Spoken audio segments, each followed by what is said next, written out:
3, 2, 1. Thank you, Matthew. It's Plat Chat Overwatch. It's episode 115. We're back.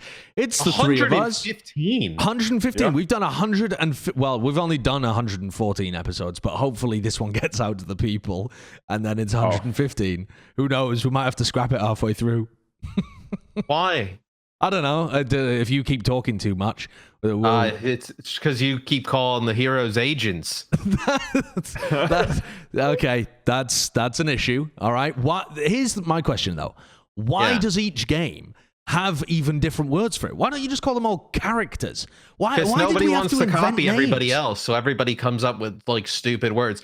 I watched a 2-hour video last night on the evolution of the Disney Fast Pass, and this happened with the Fast Pass in a lot of theme parks, because essentially it's just a Fast Pass, all these other theme parks, but they all came up with stupid names for them, like, you know, Express Plus, VIP. And like, VIP, wait lines, Ultimate like reservation line. Yeah, it's just stupid. Just call it the Fast Pass. Like, if somebody comes up with a good idea, there's nothing wrong with, you know, kind of stealing it, right? And just doing it. Fuck out. I mean, that is a quote from Matt. That's a wonderful quote. That's what everybody does anyway. Look, if you don't steal it, somebody else is. So, yeah, that should be your slogan. Like, if you ever get like merch, Mr.X merch, just like print that on the top. Just like, it's fine to steal, everyone does it, or something like that. Yeah, kids. Like, that's brilliant. Yeah. It's fine to take others' ideas. And if you ever feel threatened in a fight, always be the person that hits first. You have a big advantage if you throw. You're giving incredibly awful advice, Matt. Matt. First, you have a big advantage. You can't tell me you've ever been in a fight. No, but if I did, I would be throwing first. You have the worst advice ever, man. The worst advice. I'm surprised you haven't been in a fight. I would have put money. I would have like 55% you'd been in a fight. No. I'm so nice. Why would anybody fight me? Because you're in New York. Like, a random person could just fight you. Like, the odds of you being in a fight are pretty high. I've been in a fight, you know. I was a kid, but it's still, like, it was a fight, you know. Like, have you never fought in like a schoolyard? Like, yeah, but Jonathan, you're thinking about things the wrong way, mate. When people are the new kid in school, right? It's like when you join a prison. You're supposed to find the biggest guy you can and take him out. That's why you were targeted. Matt's tiny. No one views him as a threat. They're not going to go and fight him because he's just the chill, small guy in the corner with a beard. But you're saying, Johnny goes to me like, oh, well, what would you know about getting in a fight? Josh just compared it to prison. What does he know about going to prison? Have you ever been something you want to tell us, Josh? No, I wouldn't last 2 seconds. I would not last a moment in prison. Now, I wanted to ask you, Matt, a question though, because I know that we have been playing, or rather, when I say we, I mean just like Overwatch casters in general have been playing a lot of Halo. I saw Zoe tweet about Halo. Jack's been playing a ton of Halo. Golden Boy's been playing Halo. You've been playing Halo. Bren's been playing Halo. The whole shebang. You entered a tournament recently with Costa, with Jaws, with Bren, the 4 squad.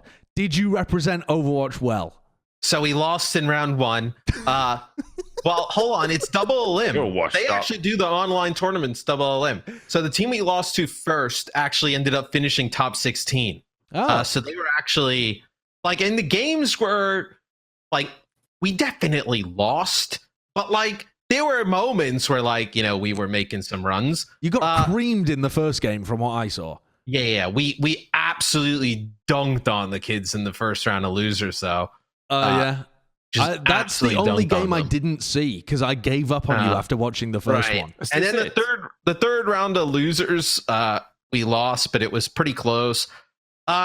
It's pretty difficult because the tournament starts at 9 a.m. West Coast. So for me, Costa and Jack, we are getting up at basically 8 a.m. to start practicing, where I was just basically asleep. If you're a viewer and you work a 9 till 5 and you wake up at those times anyway, just please be kind to Matt. He doesn't realize what it's like to be a normal person anymore. Yeah. He's been in esports for so long, waking up at 4 p.m. That's even the normal esports life. People play that early. True. Like that, you know, if you go to a tournament, CSGO tournament, you know, you have to wake up at like 8 a.m., you know. Yeah, but I'm old. It takes a while to get moving, you know. It takes a while to get moving. I think your caffeine thingy capacity is like too high because you average like 4 cold brews a day. I think you need to look at yourself, Matt. It might be it. Intake. Yeah, true. But no, Halo's been a ton of fun. I think it just shows like a fun game. A fun game. Everybody will come, regardless of whether they played Halo before or not. Right? Like people gave it a chance because you just download it and you can play. There's no real barrier to specifically free to play as well. Right? Yeah. Good Free to system. play. Yeah. Good system. I also would say Xbox Game Pass. Xbox Game Pass is pretty cool. Yeah, so it's like $10 a month and you get all these different games. No, we're not, but I just think it's cool. And I think for like $14 you can actually play all the games in like the cloud. So like you could play, like if you have an Xbox controller, you can play Halo on like your phone or your iPad or something like that. So yeah, some cool shit going on. What is this? What? Yo, Xbox Live, bro. This is a throwback. Wow. I mean, this is from so I gotta tell you, it's such a mind trip. NFL fever. Yeah, I mean, they don't even make these games anymore. To see where online gaming is gone, as being like a console person, to start just really kind of my entire gaming career. I remember when like Xbox Live didn't exist. I mean, look at these graphics. They're just absolutely terrible. Why is he stood up, twisting his entire body to tackle? His t-shirt says hustle. That's amazing. Dark Master. Originally, so there was no Xbox Live when Halo 1 was out. The way you would have to play online is somebody made a program called Xbox Connect.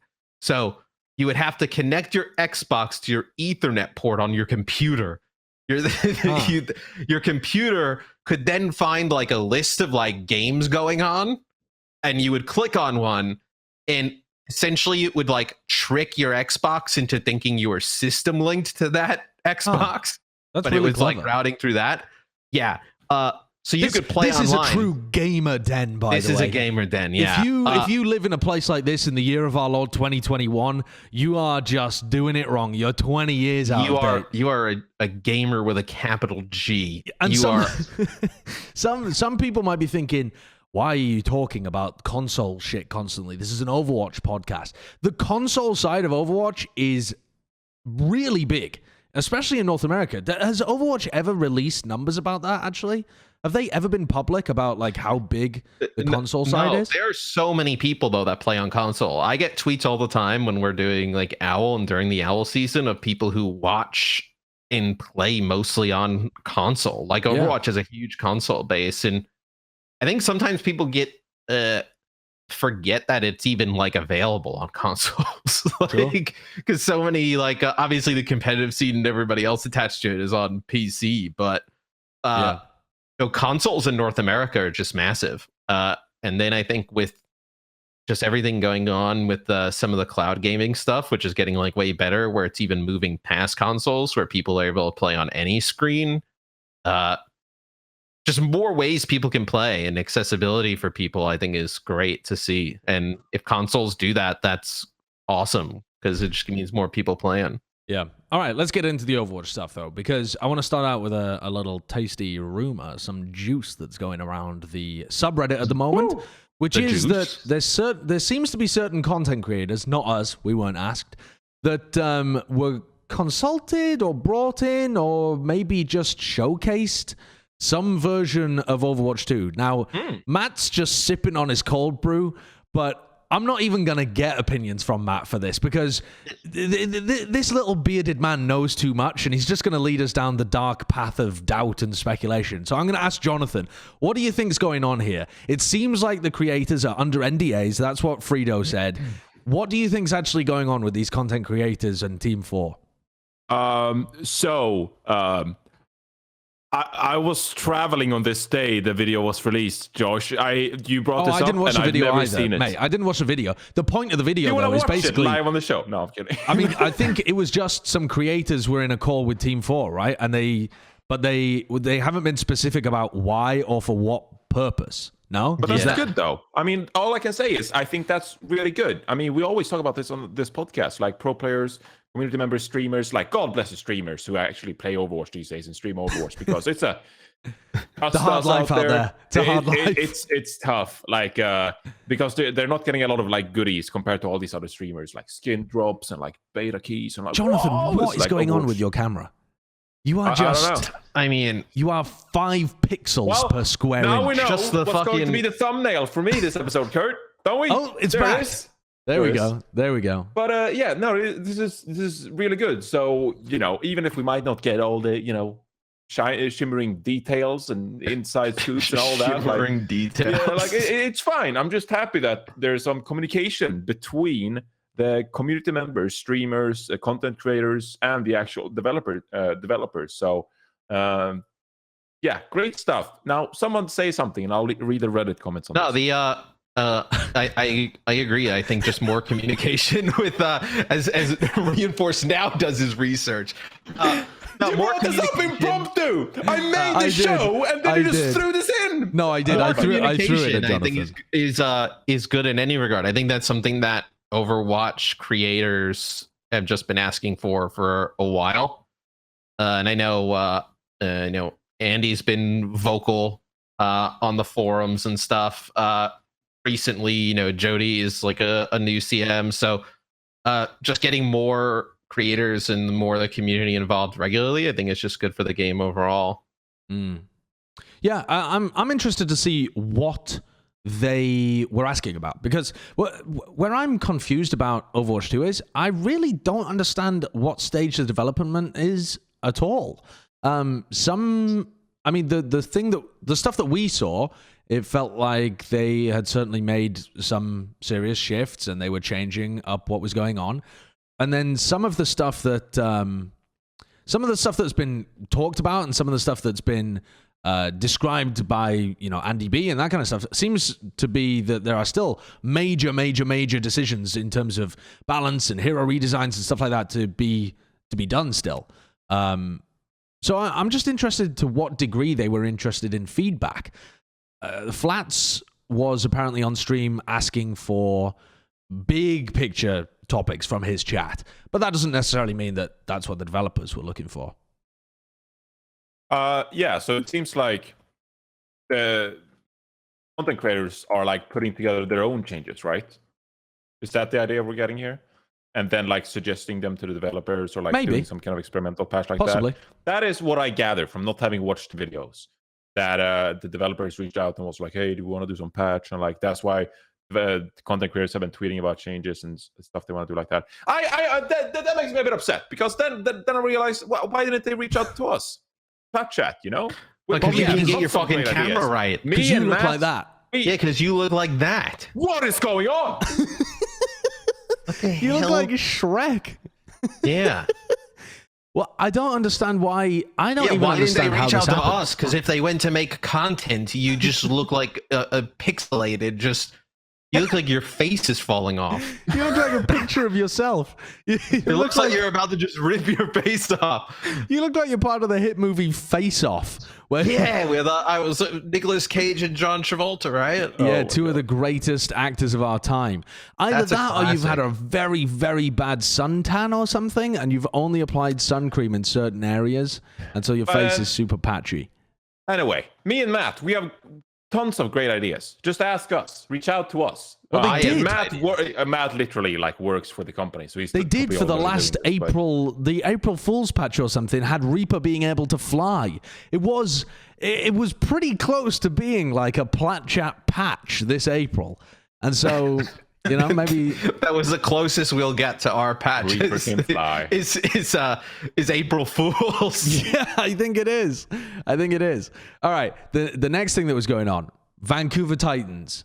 Their starting 5, is it worthy of Breadsticks? Would you give this team the metaphorical breadstick for what they've been able to accomplish over this offseason?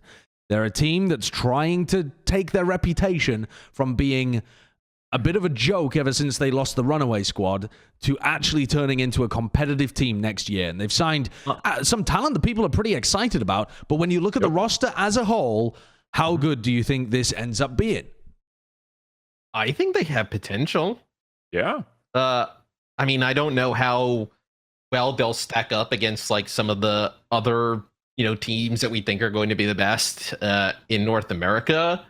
But like in terms of like talent and young talent that can like evolve and grow, I think they have a really good starting point.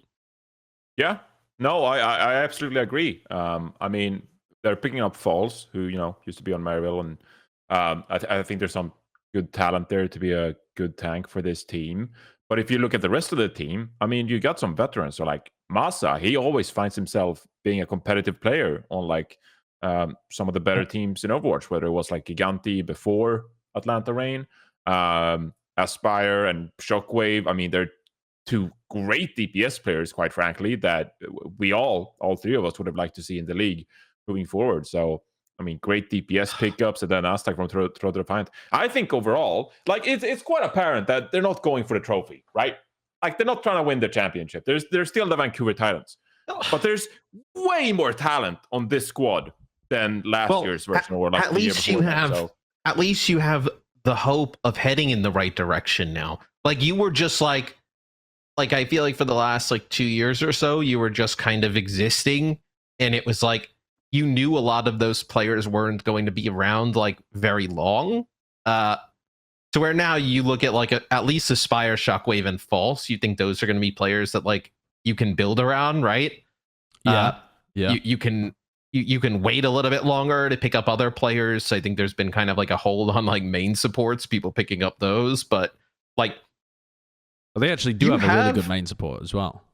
Yeah, I mean, you have Masa, right? I mean, you have the makings of a team that, like, could this be like this year's Paris Eternal? I could see something like that. Where, I think that's actually maybe they're not. That's a pretty reasonable comparison, I think, because my issue with hyping this team up too much is even though I like the talent that they've signed, they have to be measured against the competition, right? Like they're not playing in a vacuum. They're not playing against their last year's team, and that means that even though this team looks pretty decent, there's a lot of teams that look even better than them. But I could definitely see them having some kind of Paris performance where they go like even on the season. People think that, a little bit above 500, and they get a few upset wins. 500 is hard, Matt. I'm just saying 500 is hard. I don't think you should expect them to go 500, but if they have a schedule that's as easy as this year's Paris, then I think you expect them to go 500. Yeah, I mean, you're laughing, but I genuinely mean it. I mean, like, they're a team that if the schedule is right or if the timing is right, they can get those wins that they need to be able to have a decent season. That's how I think about this team. It's a bit like that. Yeah. I also I like the idea of having the DPS core with like, Aspire and Shockwave. I like that they're younger, a little bit hungrier players, because with such a large shift in how the game is going to work and everything along those lines, like you need players who are going to grind and like play as much as possible. And I feel like those two are going to put in an insane amount of time where they could. You saw what Aspire did in the short amount of time in the league last year, right? Like just kind of coming in mid-season, where it didn't even seem like Toronto was in a great spot just in terms of how the team was getting along. And Shockwave, I think, had a little bit of a rough time with Philly just because they never really got everybody together to where I think those two as a duo could really be standout. Yeah, and as you pointed out as well, Matt, like I think this is something to build upon. Last year with Vancouver Titans, like it pretty much felt a bit dead in the water. Not to be too harsh, but it's like one player wouldn't have made a huge difference. Even two players wouldn't have made a huge difference on that Vancouver Titans team to make them like vastly better. Like even challenging Toronto Defiant, Boston Uprising, those kind of teams, you needed a big overhaul. But with this squad, at least there is that potential. There are those younger players on this squad, like we've just mentioned. So even like a new tank pickup, like if you're one of the main tank for this team, to play some of the heroes that maybe are lacking in this squad, picking up a different third DPS option for maybe some flex play or some more projectile-oriented stuff. Like I think this squad at least has the potential to even improve upon throughout the season and get some of those wins. And I think that's really important going into Overwatch 2 as well. Yeah, it's kind of The Vancouver approach seems to me from the outside to be what I was suggesting at the beginning of the season, which was play it a bit cautious, pick up talents that aren't, god tier superstar breaking the bank talents. They're upcoming players. You have a fairly small roster to begin with, and then you add in pieces as they become standout from tier 2. That to me seems like a pretty safe way of doing the season. If you're kind of on the fence about whether to invest super heavily in Overwatch 2, I think that would be a pretty reasonable way of doing things. The argument against it is, well, then all the good talent will be gone and you won't have anyone to sign mid-season. But I just don't really believe that. I think Overwatch 2, as long as it's sufficiently different to Overwatch 1, there are going to be breakout players that, like, within the first 6 months, a year, as long as somebody in Contenders has access to the game, they're going to be able to prove themselves. I mean, so many players, like, through Valorant through the year have, like, come out. Even Halo, it's such a new game, but so many like players who were never really big in other ones are like coming out and playing at the highest level. Like a new game opens the door for so many other people who, maybe they didn't put as much time into the last one. Maybe they liked it a little bit, but then, went away from it, now come back. It also opens the door for like players who potentially want to return, right? Players who, like somebody like Surefour, right, who got burnt out in the past, like maybe he comes back, plays, and is like, you know what, rumor is wild, maybe I would go back. But what? That rumor is wild, dude. What? I don't think he comes back, but there's like there was that. There rumor. was it have I been baited? I mean, I didn't see anything, but I'm interested. I'm interested if you did. I mean, we've discussed previously on the show that Surefour's the kind of player that would probably be really good in Overwatch 2 if the game was different, because as long as he's invested in it and wanted to go pro within the first season, he'd probably be a top player again, because he's got all the talent you absolutely need, and he has a lot of experience, and he was really good at the beginning of the game, just kind of the understanding and picking stuff up really quickly. What have you read? Yeah, I don't know what Johnny's read. Hold on. Johnny's just making up rumors now. Did someone just act like they were? Surefour's recently been playing Halo. Have you got mixed up with that? Yeah, he's been playing a ton of Halo. Did someone just act like they were Halo thoughts on Twitter and just baited? I thought I saw a tweet from him that he was gonna pick up by the Valiant, but that was obviously just fake then. The Valiant picking up Surefour? No way. What are you talking about? Someone acted like they were Halo of Thoughts then or something. Because I saw that tweet. Surefour. Bro, was this a dream or something? Did I dream this? You dreamt it. You're off the goop. You are just...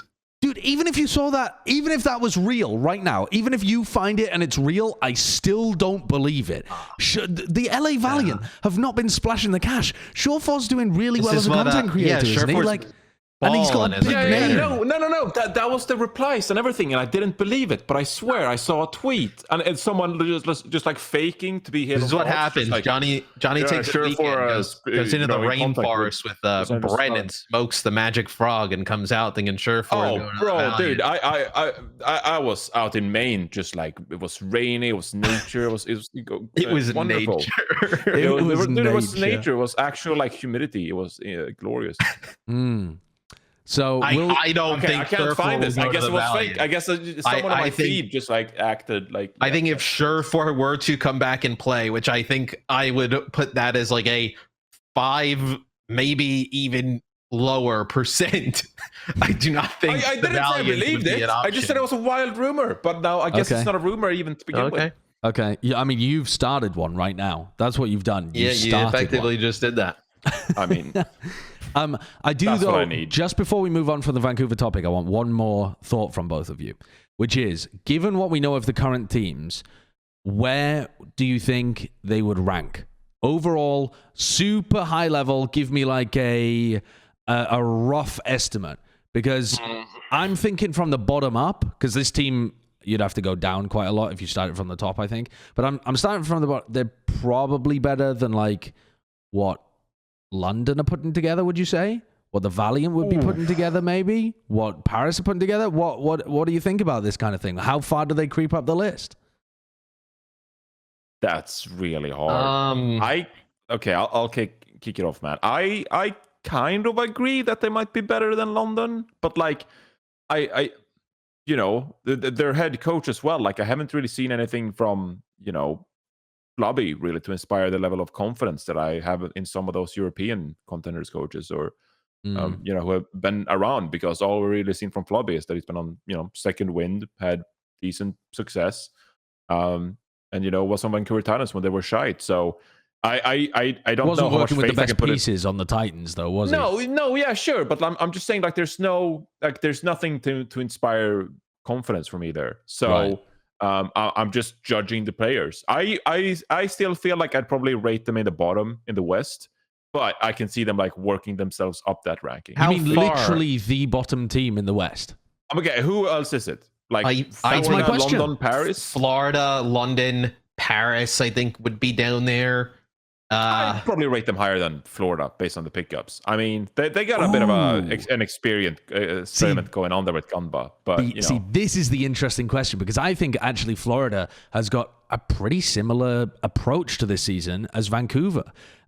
They've picked up, we still don't know who their second support is, right? I don't think they've picked up anyone else, Florida, to go along with Samajed. So no, they're missing no. support, yeah. So but Florida has like a deeper roster. They've got 2 tanks, they've got 3 DPS, so they have like more of a well-rounded roster apart from the support. But I am not sure. I think they're pretty even, but I like the DPS talent on both, kind of. I'm excited for Hydron. I think he could be even better than like a Shockwave or an Aspire at his role at the hits stuff. I like Aspire and Shockwave more. Really? Okay. Well, Hydron, I think is, they is up for the main sleeve, but I like them both better than Mirror and Checkmate. Right. I think they're going to be on average. Yeah. I think they'll be better than probably like 4 to 5 teams in NA. 4 to 5? You think they're going to be like, Matt, how many teams are there going to be in LA? In NA? I think there are some teams that always just like fuck it up, even with the good rosters, and they're gonna continue to just trend down that path. Okay, and who are they, Matt? Like I could totally see like if the Justice trade Decay, like they just Pepega around again and just like fuck it up. You could see Washington being worse than Vancouver. Yeah, without Decay. I think they could just Assassin and Mag and Fury. We said that last year. Man. We said that last year. We literally said the same thing last year. And they weren't the worst team. They had like that's because the Titans rolled out players, from the beta. I mean, they were just, they must have not had footage of like 5 years of the past Overwatch. But like, there are some teams in NA that they put together these rosters and they look good, but they never are able to figure it out. Where I think the Titans may have an opportunity to at least be on the same level as those teams. I think it's very hard to say between Vancouver, between Florida, and maybe even Paris as well, considering that at the moment it's just Dawn, right? Is their tank. Like the addition... No, they brought Vestola back. Oh, of course, they did bring Vestola back. Yeah, I forgot about that. Yeah, Vestola back. Yeah. Yeah, but then Paris have picked up Glister as well, and I think Glister's better than Shockwave or Aspire. So, and then London, I would usually doubt London, but I actually have faith in Christopher much more than I have faith in Flubby. So it becomes very difficult, even though the Vancouver roster looks pretty decent. I think it becomes really difficult to justify taking them up the ranks beyond. I put faith in some in teams having some of these younger players, because like the older players, they hate change with all of the change coming and then having to like grind it. And these like 18-year-old kids playing like 20 hours a day. Like there's going to be some older players who just are not, either don't put in the time to learn the new game or just kind of think that their older skills will just kind of carry them through that. I think there will be some players who are just like, oh fuck, some players will be like, oh, I didn't realize it was this much change. Yeah. Okay, well, I just thought that was an interesting thought experiment. Anyway, let's move on to our next topic. So there wasn't too much news this week, but what there was was a lot of different free agents still floating around the scene. Last week, I think it was last week, when we talked about some of the different free agents who were available and where they were going and that kind of stuff. And Connor at some point had been talking about, Moth still not having notable offers. So we want to do a cop or drop notable free agents. So the idea Does this here... name make sense? What, sorry? Does this name make sense, by the way? I just looked it up. Kind of. I'll explain the concept. If you hate this segment, write in the comments, Johnny made it. So Jonathan's essentially given us a team and 2 players. And the idea is, which one would you go for? Or neither of them, I suppose. No, no, you have to pick one. Oh, you have to pick one? You have to pick one. All right. Okay. I didn't make the rules. I'm just... Okay. I don't shoot the messenger. Okay. You get shot if you don't pick. That's how it goes. Okay? Oh, we get shot. Okay. Yeah, you get. If you don't pick one, would you rather have one of these 2 players or get shot? That's your. That is a lot of violence. That's a huge amount of violence. That's a threat. That's a threat against my life. The first one is Florida Mayhem, Moth or Jexa. So Florida Mayhem only have Sermajed at the moment. Do you go for Moth, legendary main support, player for San Francisco Shock, also pretty flexible to some degree, able to pick up some of the flex support roles when required in the past, or Jexa, the guy that played for, who did he originally play for in the league? Did he join Houston first, or was he on Seoul originally? It was Seoul, then Houston, right? I think so, yeah. But now I'm doubting that. I feel like he'd never actually played for Seoul, but I can't recall. Seoul and Houston. I swear he played for Seoul. Yeah, he did play for Seoul. Sorry, my brain stopped working. I mixed them up to you. The Element Mystic player that went over to Seoul and then Houston and then Dallas and was one of the best main supporters last season. He was pretty decent. Who do you go for, Matt? I am going to say I would go with Moth looking at this roster. I think there is just a lot of new players to the league in inexperience that I do think having, Gunba with somebody like Moth, who's been there before, can definitely help guide these players in the right direction throughout a year where we've seen Jexa be good, but obviously he was good with the Dallas Fuel where they had so much talent, an abundance of talent, where we've kind of seen him not really be that great, whether it's Houston or Seoul. So I'd take Moth. It's a bit of a safer pick. Interesting. What's your thought process here, Jonathan? Well, one of the main reasons why Moth didn't see playtime in the first place was because Skewed was so damn good for the Gladiators, right? Sure. I think that Moth was probably supposed to be the main support most of the time for the Gladiators, and I think we saw that early on as well before we really acknowledged how good Skewed was on Brig and even some of the flex support lineups. The flex support lineups, double flex support lineups, weren't even that prevalent at the start of the season. It was really later on that we saw more of the Zenyatta main support kind of stuff to deal with some of the shield compositions and stuff like that. Counter Atlanta Rain, etc., stuff like that. So I think Moth got kind of phased out from the LA Gladiators because of how good Skewed was, which we didn't expect going into the season. At the same time, I also get the argument for Jexa here. He's a great Lucio. He played in the Overwatch League finals this past year, and now he's without a team. But he was on the best North American roster for a very long time, and he can bring those ideas to a team like the Florida Mayhem, bringing tons of youth talent, inexperienced players. Jexa, he can come into this team and really provide those ideas. I'm not saying Moth can't either. Obviously he's a back-to-back champion, but Jexa, he's been at that top tier level very recently, so he can bring that to this team. Florida Mayhem, you got 2 Koreans on this roster as well, and Jexa could be an in between. I think it's kind of close between the 2 of them, but I would also go with Moth here. I think. Okay. Instead of here's where my head goes though, is that Florida have been trying to go the cheaper, diamond in the rough route, the Moneyball-esque approach to this season, right? Moneyball or balling out of control if you end up paying for Moth's salary, or possibly Jex's as well. I would imagine both of these players came into this offseason probably asking for a fair old chunk of change because of the teams that they've played on in the past and because of the experience they bring to the table and because they're some of the best free agent main supports. Now, probably their market valuation has ended up having to decrease because people aren't as interested in main supports for starters heading into Overwatch 2 by the look of it. And they have other reasons why their value might have dropped. For example, Moth getting benched towards the end of the season and Jexa getting let go from the Dallas Fuel, and people probably wondering why that was the case if they did so well with him. I don't know who you could get for cheaper.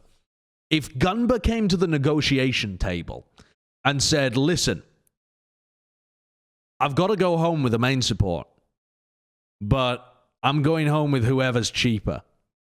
Who do you think he picks up between Moth and Jexa? I don't really know. I think probably Jexa. I think there might be more teams interested in Moth in the long run. I think Moth's market price may end up still being a little higher. I don't know if Moth can do that after he just didn't play. Just didn't play for the whole year, pretty much. Yeah.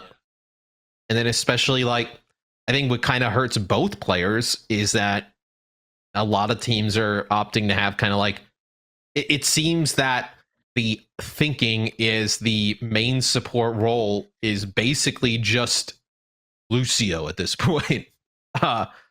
And like, yeah, unless you can gift angelic blessings to people with that the rumored tweet that we were looking at previously. Sure, yeah, but like, if that's not the case, well, you know, their market may not be that good. Just that's why I would rather pick up Moth. I feel like Moth is the more flexible player of the two, but at the end of the day, that should drive Jex's price down, no? Because if he's less sought after, he's probably the one that Florida Mayhem would be more inclined to grab because they'd be a better bang for your buck.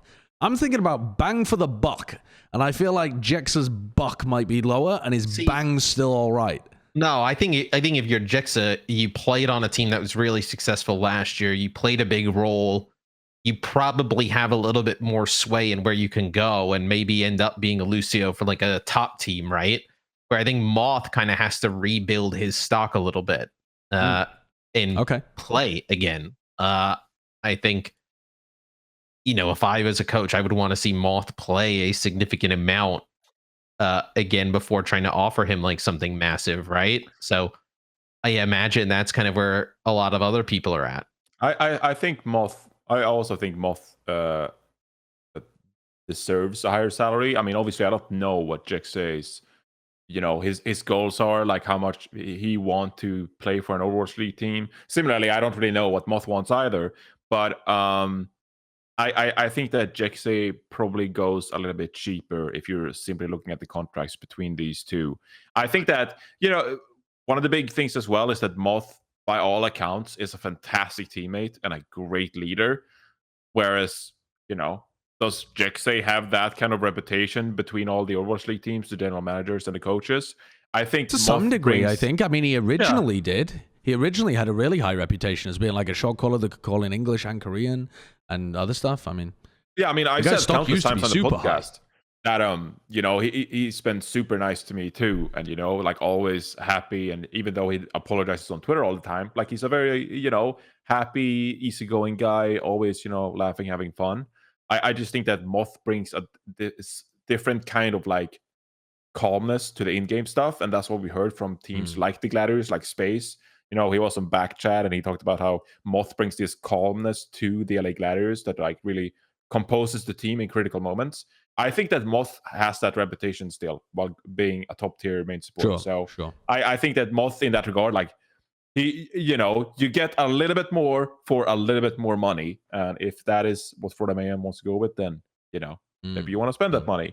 But I think between these two, you probably want Moth if you're Florida Mayhem, but I think that Jexe is a great picker for this. What if they made a deal with Moth to become a player coach and then get another flex support, and he can kind of be like almost Jake-esque?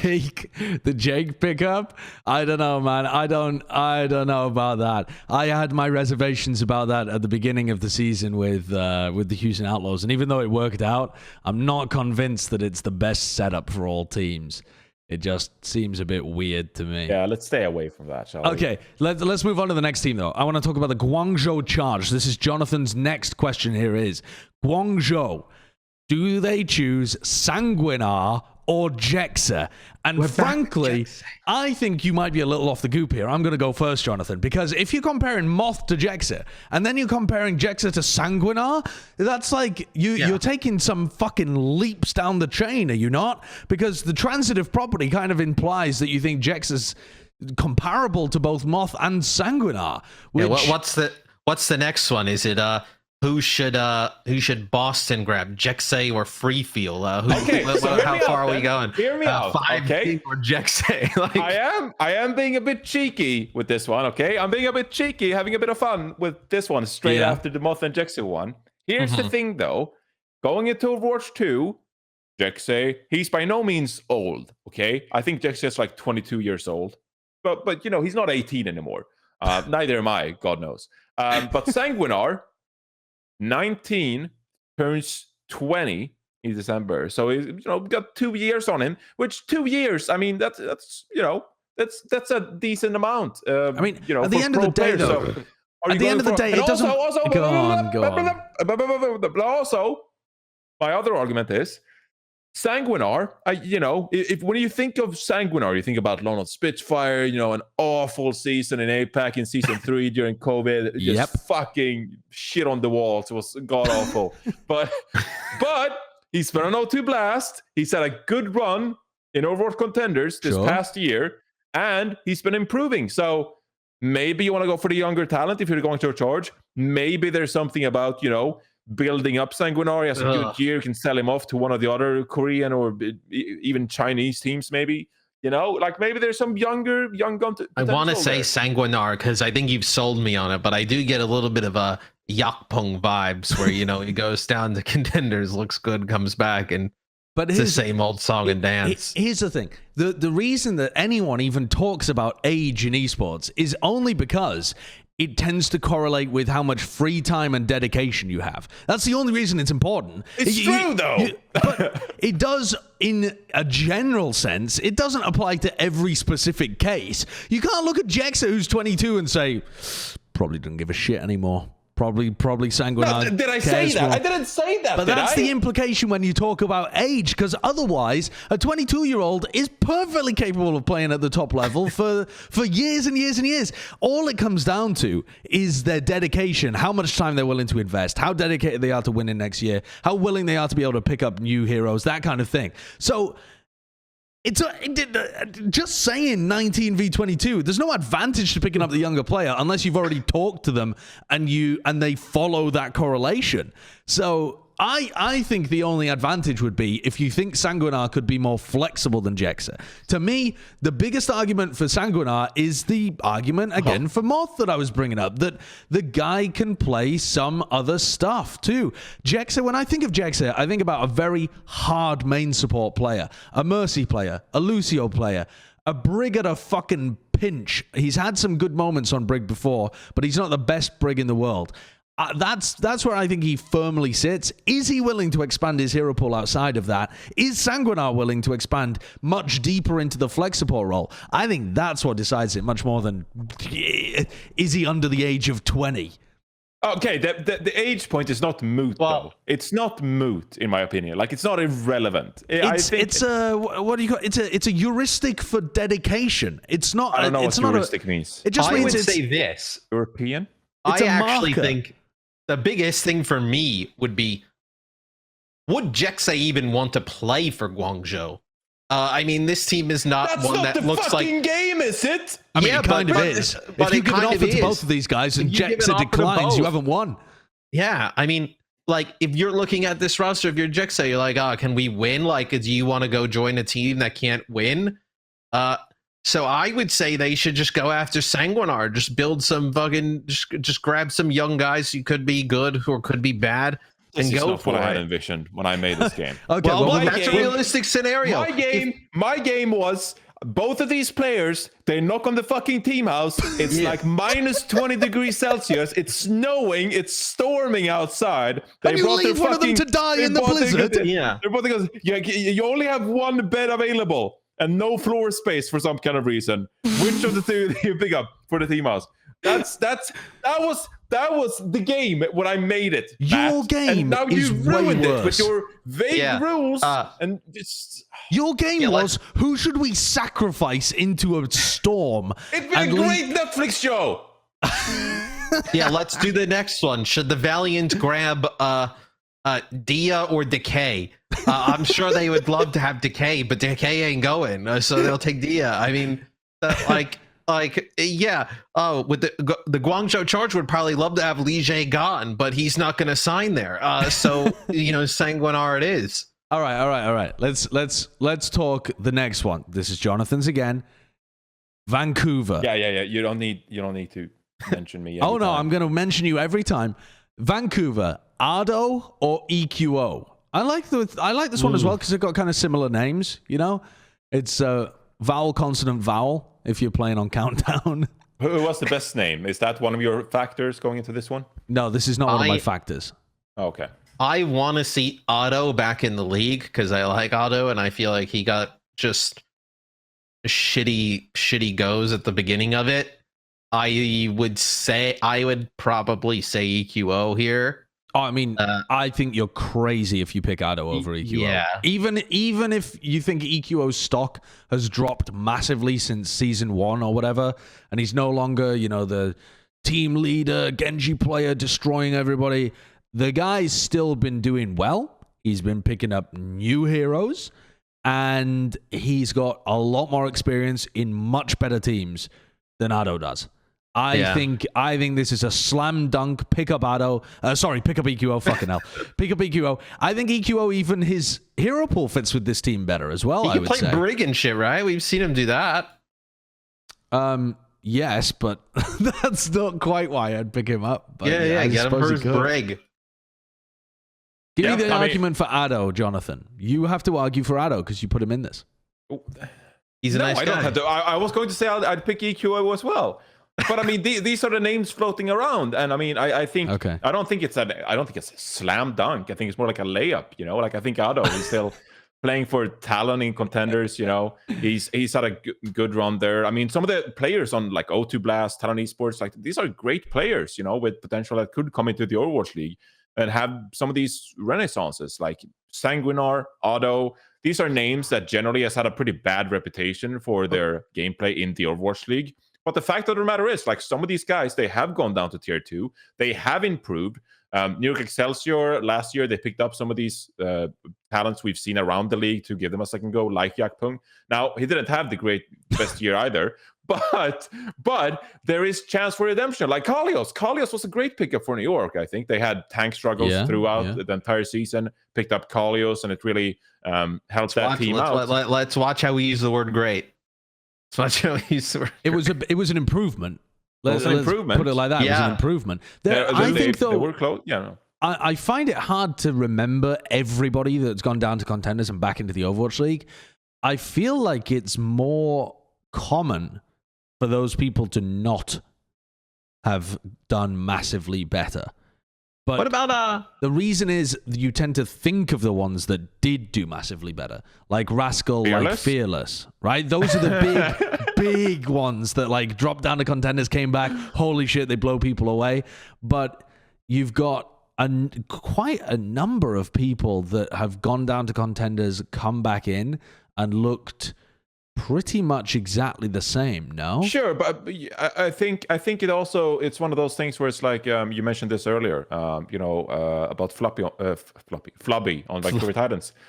It's like it's about the situation as well for the players, coming into the Overwatch League, for example, like Yakpung on Toronto Defiant. Awful situation. Stop using Yakpung as an example, man. You will improve your argument so much if you give up using Yakpung. I mean, I'll have to go browse like a like, you're forcing me to come up with the what about just use Rascal, mate? Just use Rascal. He's right there. Yeah. What about Otto to Florida? What? Why? They already have 3 DPS. Why would they need Otto?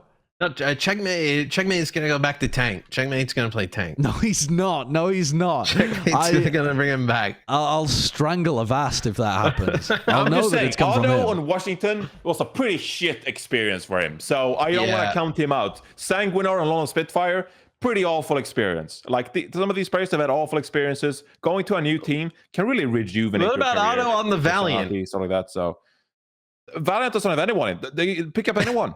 Just pick up anyone. Literally anyone. They need players. Yeah. I was going to include Philly and New York in some of these examples, but if Philly, they have like 3 DPS players. Like, they could use a tank. They could use a support. So could New York. They have Flora. That's it. You know, there's no. What's the argument? So you know, you can't Valiant. Okay. Yeah. All right. So let's move on to the next one. It's again with Vancouver, and this time the question is: should the Vancouver Titans choose Junggu or Sado? And that is, I mean, those are pretty premium options. I'm not going to lie. For a team like the Titans, these would be big pickups. I think they'd go pretty well with the people that they have on the roster. I mean, at the moment, it's only false. I swear there was a rumor that they were going to pick up Iron or something as well. Wasn't there? But maybe I just made that up or mixed them up with another team. I don't know. Oh, yeah, there was. That was the rumor, but no announcement. I would say Sado. We've seen Sado over. I think it's got an extra G or an extra U or something. Yeah. An extra G. We've seen Sado play extremely well over time. We've seen him also improve over time, Sado, as time has gone on. I think last year was just a bit of a weird year with Toronto, or if you look at like some of his performances on Philly, I know a lot of us, even when we were talking on this show, were like, why did Philly let him go? And bring in Mono. They brought in Miro. That would have been just that would have been incredible. If they would have dropped Sado for Miro, that would have been a fucking blockbuster of an episode.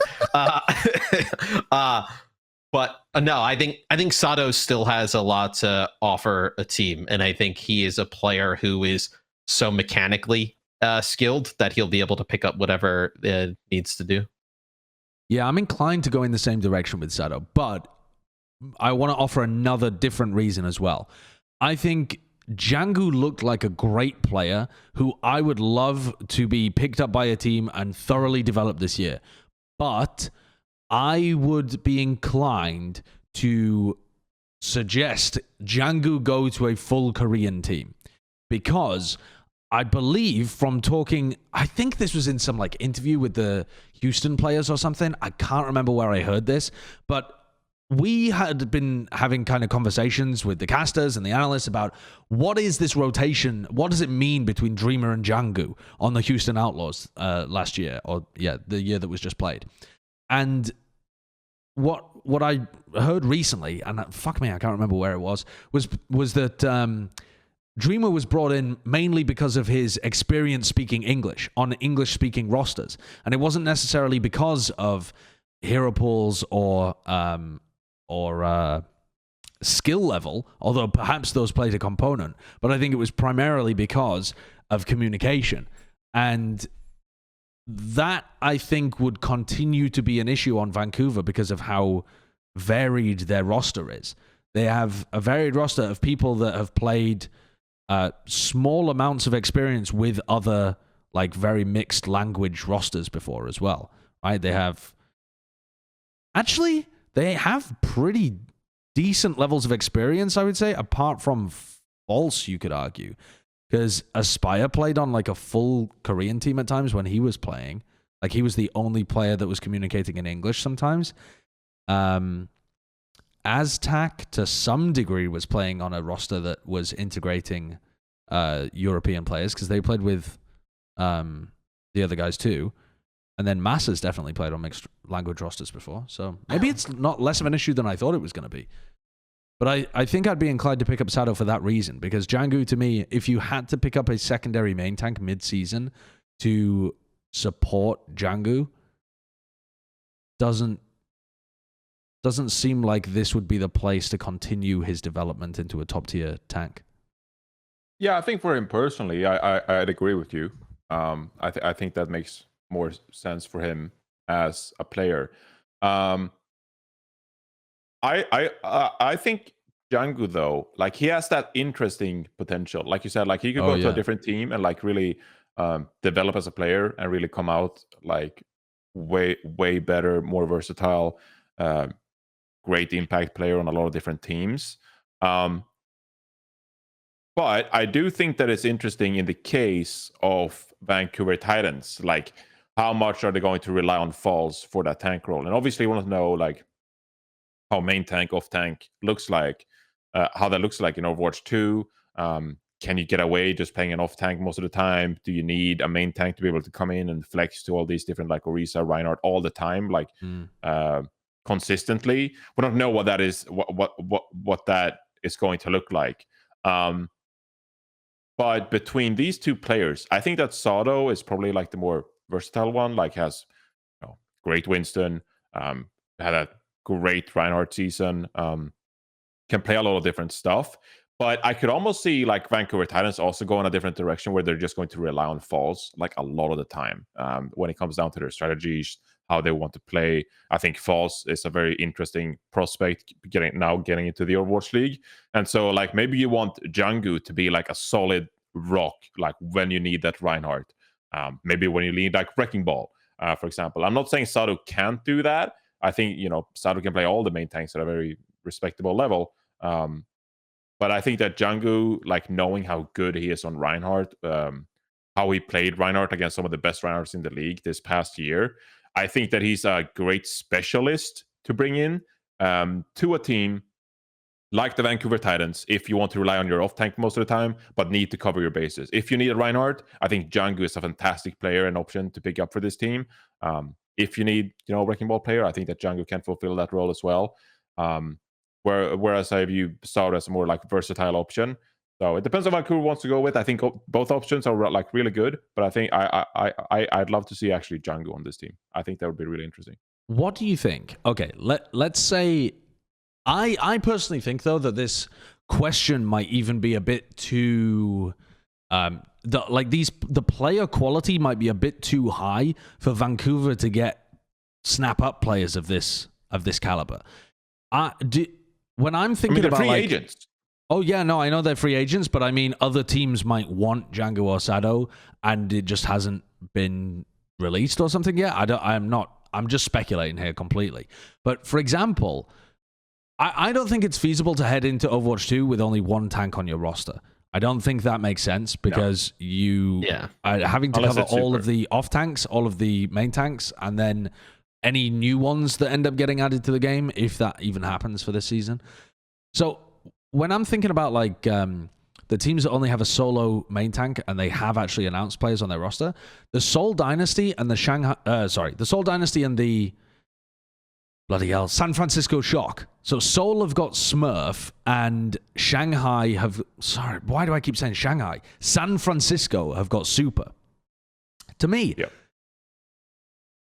Django to Seoul would be so interesting, I feel, because he is a very flexible player that's good at a lot of stuff, more like DPS-y kind of picks as well, and he is a very good Reinhardt player too. So he's got the Rein, he's got the ball, and he's got the more like DPS-y picks too. That seems to synergize really nicely with what Smurf is going for, as long as Django is given time to be able to pick up some off-tank stuff as well, if that's in his wheelhouse. I'd be really interested to see whether that was feasible. Yeah. It's interesting. Yeah, it's interesting. I was thinking about this when I made this, these options today. I was like, are some of these teams just like straight up going to rely on some of their DPS players to potentially fill in some of these like Zarya roles? Like we saw Decay fill in and play Zarya. That would be crazy. In one playoffs. That would be crazy. But I'm also like, I could see that being a reality, maybe like 2-3 years down the road, like once we've figured out Overwatch 2, how it plays. Maybe having great mechanics and, picking up a bit of game sense for stuff like Zarya. Maybe that is going to be a big difference maker when you're talking about some of these tank players. Like maybe you need someone who's more defensively minded, knows how to play Orisa, shield management, stuff like that. But I could also see the case that like if you got great mechanics and you just like put in like 2 months of practice onto Zarya and learn a little bit about that hero, like how to hold the line and some of the movement required to play Zarya compared to a DPS like McCree. Like I think that in Overwatch 2 with only one tank available and mechanics being so crucial, like maybe that is what Overwatch 2 is about. So maybe some of these teams early, they're just like, well, maybe we'll just have Prophet play Zarya, or God, I mean, Sigma is a bit of a stretch, but or for the San Francisco Shock, like they only have Super for now, and God knows he'll probably cover his spaces, because knowing him, he'll be able to play Diva, Zarya, those kind of heroes at a very high level already. But there are some interesting players in the league that I could potentially see them flex onto some of these DPS-ier tank heroes in the end, and maybe you don't need an off tank, maybe you don't need a main tank, or rely on them to the same degree, So it's going to be interesting to see. Why am I green all of a sudden? I don't know. Why Your am I camera's green? going crazy today. All right, the next one was San Francisco. Okay, so assuming San Francisco Shock do pick up somebody else to go alongside Super, do they go with Gargoyle or Gebulshi? So we've got off-tank free agents here. Gargoyle, Gebulshi. If Connor was here, he didn't like Gargoyle. And I don't know why, but Connor didn't like Gargoyle. No, I think Avaz said that he was like, no, Gargoyle shouldn't be in the league or something like that. He said Gargoyle shouldn't be in the league. When the fuck did he say that? It had to be like a few episodes ago. I was on it because I was like, what the fuck are you talking about? Yeah, it was like he had a really bad season with the Florida Man. Don't rate Gargoyle. I would grab Gargoyle here if I was the Shock. I think 2 seasons ago we were looking at him as like a fantastic Diva Sigma player. Wasn't he in the MVP runnings for a year? Played some Roadhog. No? Or was that only Chrome? I think it may have only been Krong. Yeah, I'm not sure. Sure. But I just think he had a terrible year because Florida had a terrible year. He can never get on the same page with OG. It seemed to be a little bit of a mess. They had a tough schedule. I think he's a player that we've seen him have the talent that if there's any kind of group that could get it back out of him, it would be the Shock. What do you think here, Josh? I'm not sure. Gargoyle obviously had a terrible season, but I'm not inclined to blame it on Gargoyle. That's my thought process, because it's so much. I mean, Overwatch 1, God bless it, is so much about tank synergy, and especially at the pro level, the what Mayhem were doing all year was pretty horrendous. But even at the beginning of the year, when they were getting some level of success, they were playing like Rhine Sigma stuff, right? And they were still leaning into Gargoyle Sigma then. So to say that, I don't know. But when Gebulshi came in, he did look pretty decent, and he was playing on a fairly poor team too. I think this is a hard choice, mostly because we haven't seen either of them at their peaks recently. I think Gebulshi, you could argue, was closer to the peak, but even then, I think they were limited by what they were able to accomplish with Boston. And Boston itself was not really popping. They had some semi-decent results, but it's not like... I don't think the team was good enough for Gebulshi to be able to show the potential that they seemed like they had in contenders. I'm trying to think as well, like, what would you even want this player to be filling? You have Super on your team, playing tank most of the time. What do you even want this player to... What qualities are you even looking for the second San Francisco tank? Probably Diva. I'd say Diva is like the number one hero where you'd want someone to fill in. In that case, probably Gebulshi then, because I don't think Gargoyle's Diva was his best hero. I think he was better when he was playing Sigma.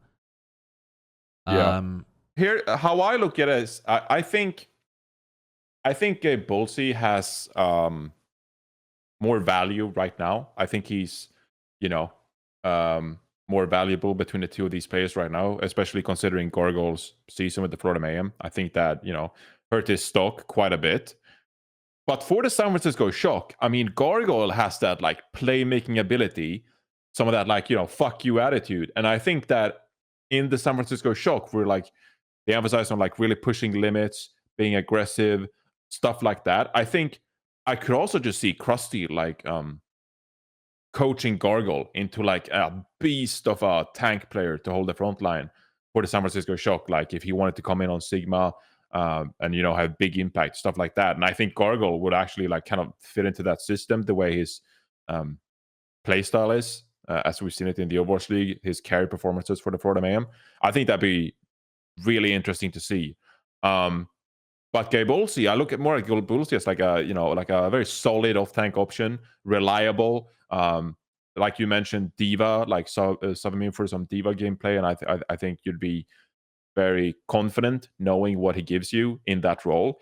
But I think that Gargoyle, while he had a bad season with the Florida Mayhem, I think that his playstyle is so much fun to watch, and I think it really go well with the San Francisco Shock. So I'd actually really enjoy seeing him on the Shock. So I'll pick Gargoyle between the two of them. I also have a hot take just in general for Overwatch 2, which is that I don't think being good at Diva in Overwatch 1 is going to be the thing that translates to being good at Diva in Overwatch 2, personally. Because from how the players were describing Diva in Overwatch 2, it's not about being that pivot between the front line and the back line anymore so much as being a hard dive, like in the faces of your opponent, disrupting them kind of character. At least that's how they were describing playing it during the Overwatch 2 playtest. All of that could change, obviously, but I feel like with only one tank on the board, you're much more likely to be trying to use her super offensively, like trying to help your team in dives, get in their faces, that kind of stuff, and use the defense matrix almost selfishly rather than in a peel-oriented way. And there's a lot of Divas that are very peel-oriented from Overwatch 1. And that just seems to me like, how is your team ever going to be able to make space if your Diva player is still stuck in the mindset of Overwatch 1 peel for the backline duty? It just theoretically, I feel like that skill set is not going to translate. Yeah, I mean, I think just a lot of the... I think it's just a lot of the tanks are going to be way more offensive oriented, where they're going to be, just kind of like they've said, just like large DPS, right? Fat Genji. Yeah, Fat Genji. Bring Seagull back. To where I agree. I think that like those skills aren't exactly going to translate over as seamlessly as probably some people think. There you have it. Official juice from an Overwatch League employee. He quoted Matt Mr.X. All Diva mains out of a job. Yep. Let's move on to our last and final one here in terms of our copper drop for the free agents. LA Gladiators. Okay. So the Los Angeles Gladiators currently, let me look up their roster. Who do they have currently at DPS? I've got they have Ans and Kevster. Right, yeah. Fucking hell. So I put Ans in there, even though he's on the roster already. Yeah, you confused the shit out of me. Okay. So because this one's a bit cheeky as well. Because he's already on the roster. All right, well, I'm gonna let you set this one up then. You've got to set this one up, because in what world are they choosing between Ans if he's already on the team? You've got to set this one up for me.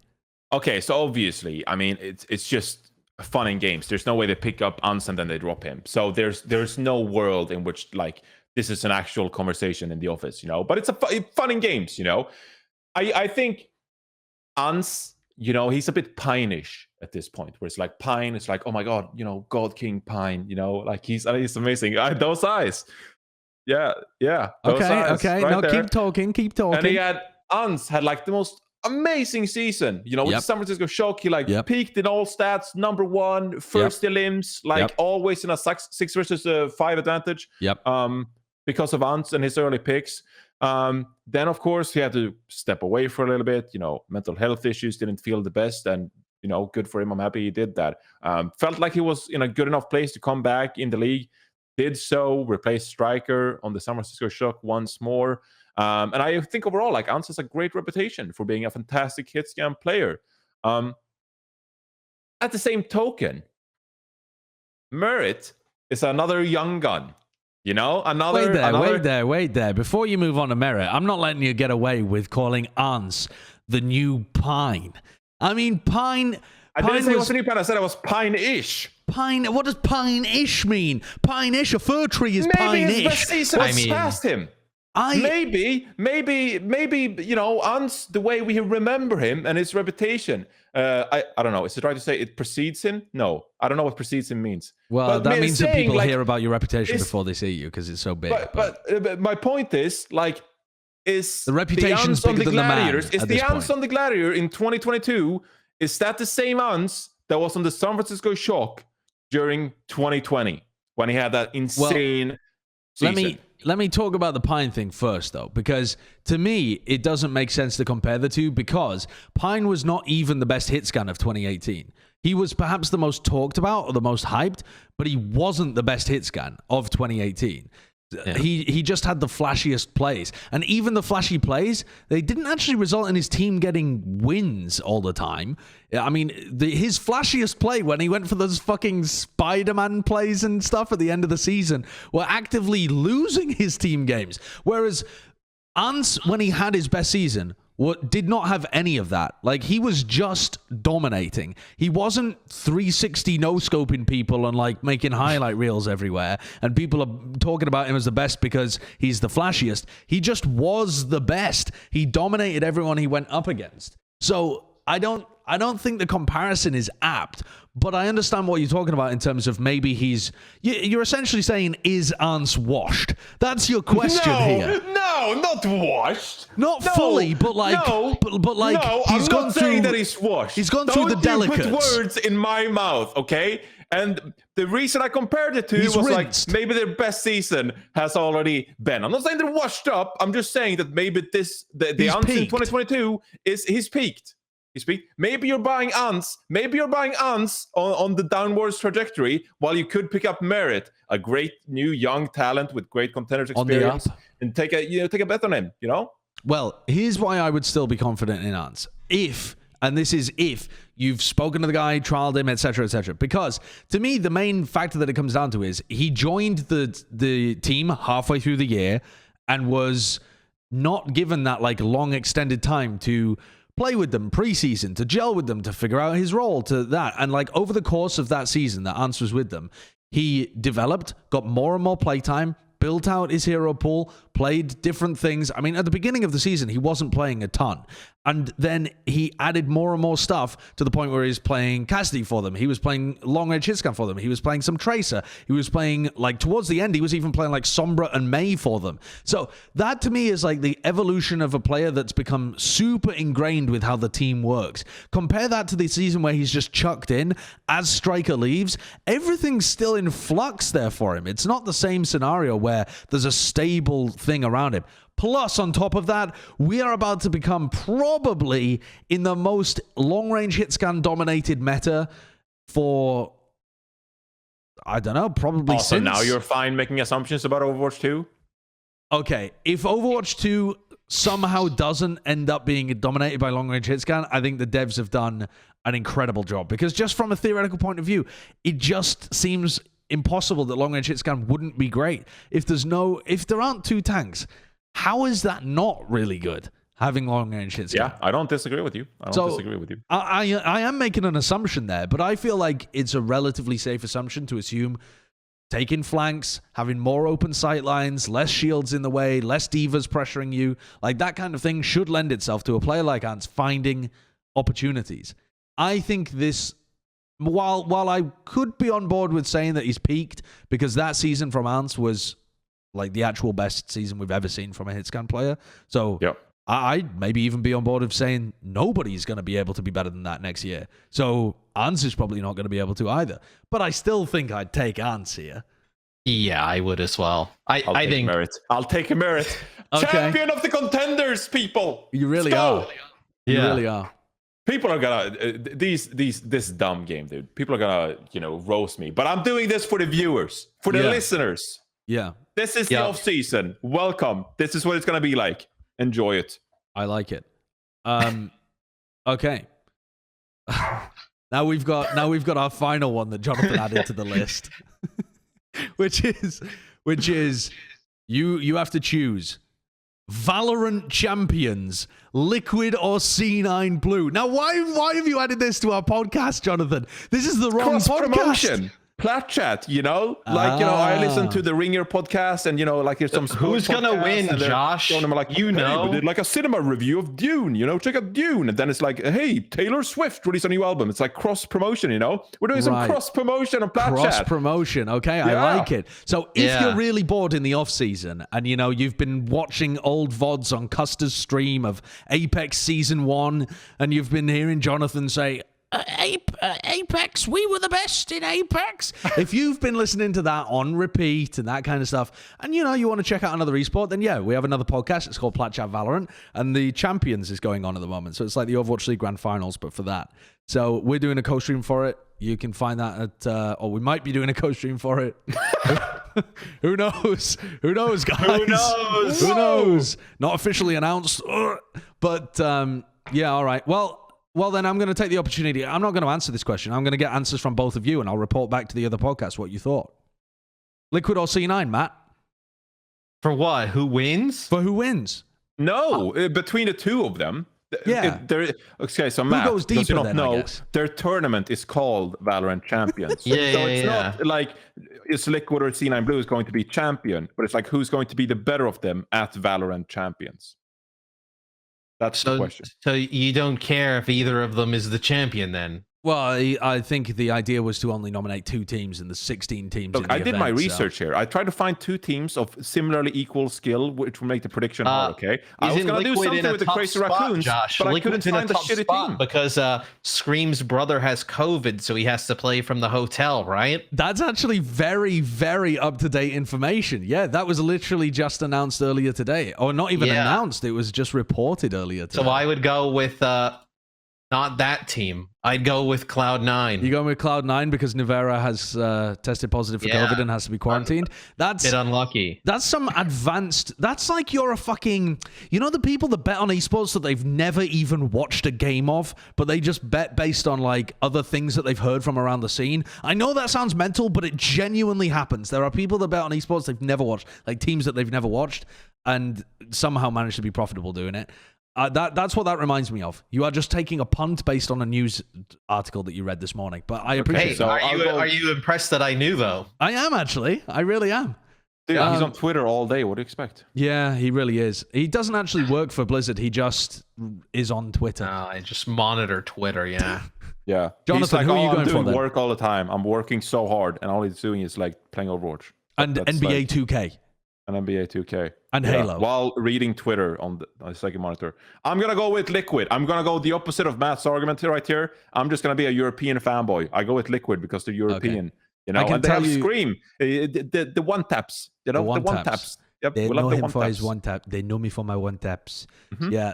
Who would you go with? The favorite is Liquid out of the 2 of them. So... You've made the correct choice, I think. You've conned... Although, I mean, Matt's got a decent point. Yeah. So that should be pretty fun. So that's what we're going to be doing over the next, I don't know, 15 days or something. So maybe it'll be a while. One more topic though before we get finished with this episode, which is IDK has retired. It feels like we're constantly talking about the Hangzhou Spark on a former Hangzhou Spark players these weeks. They also announced Neko as assistant coach, but I want to talk particularly just a little send-off for IDK here because he's a player that's had some pretty big highs actually in the Overwatch scene. There was a time where people were rating him as one of the best main supports in the entire game. I believe he played for the Korean World Cup team, but that was also the one year that they lost, right? So maybe that's not the highlight of his career. I don't really know. Well, what do you got to say about IDK here? I'll remember the first year of Hangzhou where he was really good. That team looked pretty promising. I think after that, everything kind of went a little bit sideways for the team, and then by product him, where I still think pretty talented player. Looks like he's gonna go finish his military service, which seems to be, you know, what a few players I think have said this offseason. Where you never know. I mean, maybe he comes back eventually down the road, but if not, had a pretty good run. Yeah, I got another wild take for you right here, Sideshow. It just never stops. It never stops with the ludicrous things I say. Okay, I feel like IDK, to me, he was a very interesting player naturally because of like how aggressive he was with Lucio. Like he was, you know, coming out on the scene initially, he was a bit of a bloodthirsty support, you know, very aggressively minded when he started out playing with Africa Freaks way back then, even. But I feel like when it comes to Korean main supports, he kind of fell somewhere below a tier between like Toby to Lee Jae-gon. But like he wasn't quite on their level in terms of like how good he was as a main support and being that bloodthirsty support, having the impact on that game. Because Toby was obviously like massive, like one of the greatest main supports in Overwatch history. And then also you have Lee Jae-gon, who's like been one of the best main supports now for like the past 2-3 years, right, in the Overwatch League. And I feel like IDK kind of like came in between these two, and then he was also like slightly worse. But when I think of Lee Jae-gon, Toby, Korean main supports, IDK pops up because I think that he genuinely like was a really good player, really good main support, standout aggressive play style, really fun main support to watch. You know, some main supports can be quite boring, very like calm, you know, a bit more reserved, get good sound barrier, stuff like that out. I feel like IDK, he was just like a bit wild at some points in his career, which made for a fun main support to watch and follow. So I think that overall, you know, he's had a great career. Didn't win as much as he perhaps wanted, but you know, not everyone can win. But that being said, I think he's had a great career as a main support. I think it's really interesting, the comparison you make to Toby and Lee Jae-gon, actually, because the way that I think of IDK is that when you path out like the chronology of how the metagame for main supports developed, you started off with really passive main support players, like super passive at the very beginning of the game, I mean, and they were barely really doing anything. Sit on the payload. Yeah, Lucio was actually like payload duty and stuff like that. They weren't trying to get aggressive at all. And Toby and the other Korean main supports that were playing at the time really pioneered this way of trying to get more aggressive and doing more proactive things from the Lucio position. And I feel like IDK was one of the players that saw that group of people and thought, I can take it a step further. I can get even more value by being more aggressive than them. And yet I think with the benefit of hindsight, one of the issues for IDK is that he didn't have the skill of a player like Lee Jae-gon or FD God to be able to take that idea and really make it work. So he had like moments where he got big highlight plays, but he couldn't find the right timings and maybe didn't have as good mechanics as people like FD God and Lee Jae-gon to be up at the absolute pinnacle of the game. But he was onto the right idea, and he was moving down the right path, but he was like taking an offshoot path, whereas the real end product for that aggressive style ended up being these fresh rookie talents that came into the league like a year after IDK, or maybe even 2. Yeah. Was it 2? No, a year after IDK, I guess. It was a year. Yeah, with like specifically Lee Jae-gon and FD God, like who I think of as being the really aggressive Lucios. And IDK was trying to be that, but didn't quite have it and didn't have the same balance as somebody like a Moth or a Toby. So he's still a really interesting player that has his place in main support history, though, I think. Hi, we're back. Something weird happened there and OBS crashed, but I was essentially wrapping up my point on IDK anyway. I think it's kind of cute the way that he's put the send-off message as well. He's saying that he's big fans of all the people that have supported him over the time, and he's like cheering them on. And also he put, I guess the 1,677 days was how long he's been a pro player as well, which I think is I think that's pretty cool. You know, it's always, no matter what he does in the future, I'm sure he'll always remember his time. And this applies to everybody. No matter what you do, I'm sure he'll remember his time fondly when he was playing professionally. Over time, all of the bad moments kind of blend away and you tend to only remember the good. At least that's how I think about things anyway. Is that how it works, Jonathan? Or are you still kept haunted at night? Yeah. Jonathan never has any good moments. That's why he's just Siri was demanding all the pets. Permanently haunted by the bad. So I might have zoned out just petting my dog. I'm sorry. That's perfect. But I'm sure your point was fantastic about former players and it always is. It's exactly like that. It was a question. It was a yes or no question, right? So I'll say yes. Okay, wonderful. Well, thank you for your delightful input on this episode, as usual. All right, let's get to our final segment of the week. He's just an idiot. I mean, Johnny's just stupid. Okay, I'm sorry. Look, okay, my dog is a bit sick. Okay, we came home from vacation. Oh, she's sick. What's wrong? Yeah, she was at a doggy daycare for a week. Yeah, and, I think she just caught like a cold or something from the other dogs. So she's feeling a bit ill, and so Siri, I'm giving you a little bit of pets. All right, well, she deserves it. She is a good girl. Oh. Yes. All right, well, let's do our Bren's Player of the Week this week. Bren's Player of the Week this week was a tough choice. It was a tough choice.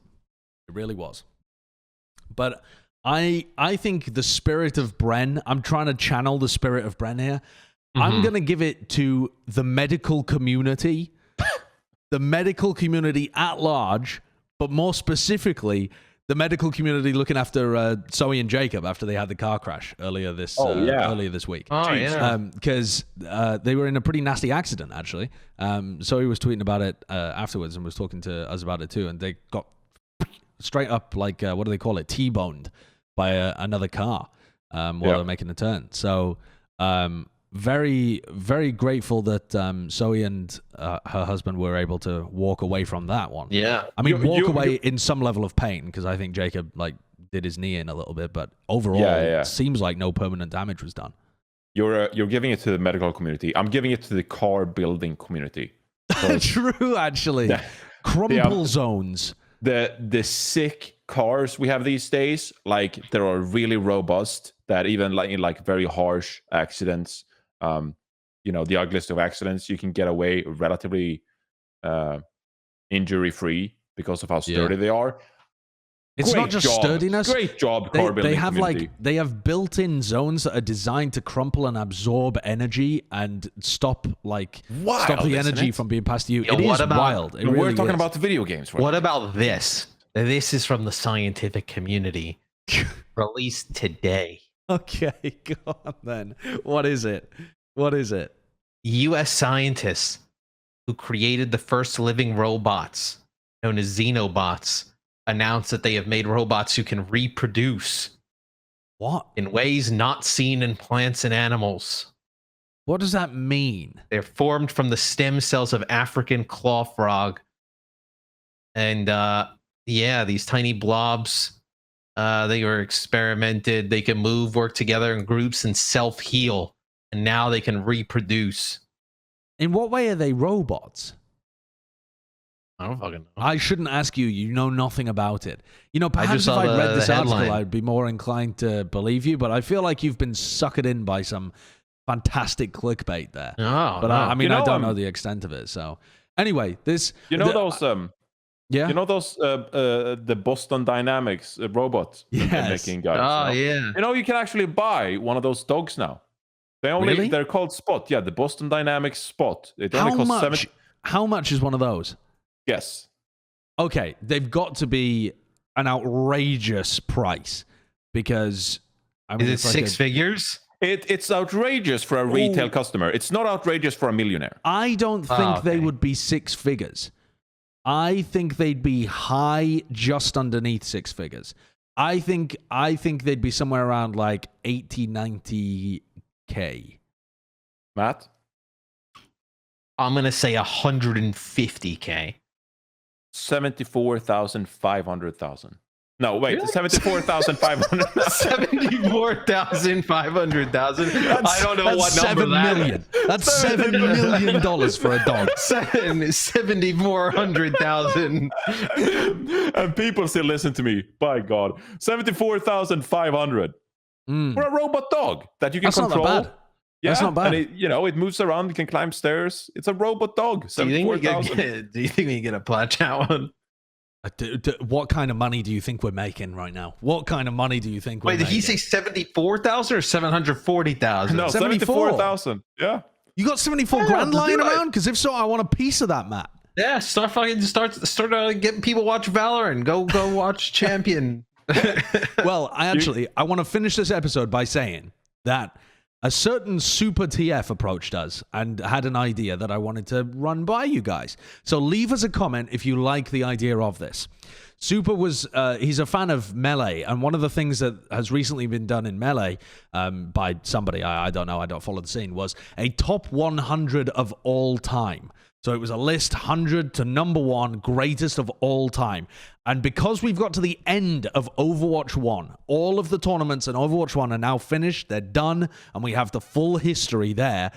Super suggested we do a 1 to 100, or maybe 1 to like 20 on each role or something. In some way, though, a rankings list of the greatest of all time players in Overwatch 1, which I think would be a banger of a list. Insanely difficult to create, though. Very difficult. It would get, and the comments are going to get brutal. Yeah, I mean, we could totally do it, though. I think that's good off-season content. Haven't stopped us before. If we unveiled 10 every week, that'd be 10 weeks of content. It really would. I mean, almost we wouldn't have time to be able to do that. Like, we'd actually have to do it faster than that. Yeah. So... yeah, we're certainly open to that idea if it tickles your pickle in the comments section. So drop us a comment, see if that floats your boat, and if it floats enough people's boats, we'll set out to sea. A lot of mixed metaphors. We'll probably do it anyway, even if you guys don't want. But it's good to know if you guys want to do it or not. Cock all else to talk about, isn't there? We will see you next week for episode 116. Goodbye. Woo!